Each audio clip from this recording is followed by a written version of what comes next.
Pakinggan natin to, men. Pakinggan natin to. Sisimulan ko sa umpisa nung unang nakita kita na sobrang ganda. Natutulala ako sa pagka-prinsesa ng mukha mo. Kaya naganap ako sa social media account mo.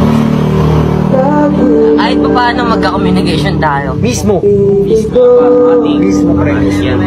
Kaya laking gulat ko. Nung in-accept mo ko, halos sabot langit yung ngiti ko. Nagkaroon ako ng porsyento kaya pinagpatuloy ko. Kahit una pa lang alam kong talo na ako. Hanggang sa chinat kita at sobrang bilis ng mga reply mo. Sumasabay ka sa mga banat ko at bibigay ka ng motibo. Kaya naganaan ako. Nagkaroon ng sapat na lakas na loob para sabihin sa'yo yung nararamdaman mo.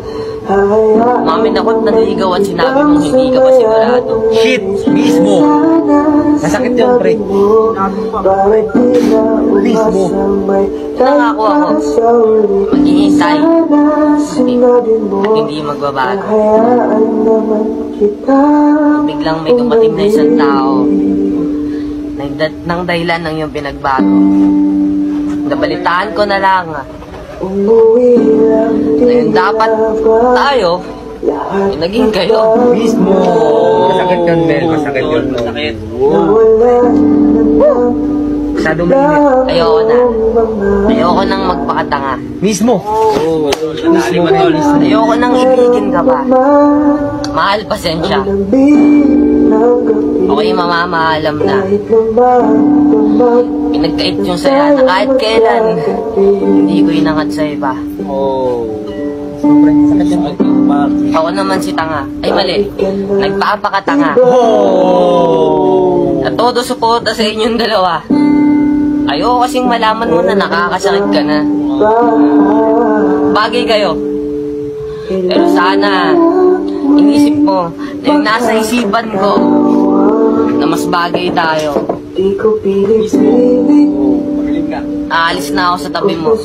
Aalis na ako sa piling mo.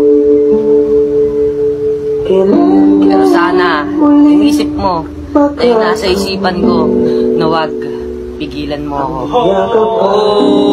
Shit, bigat. Bakit kasi hindi na lang ako? Ako lang naman yung nagmahal ng todo yung tipong ibibigay lahat kasi ginawa kitang mundo. At yun ang pinaka-pinagsisiyan ko.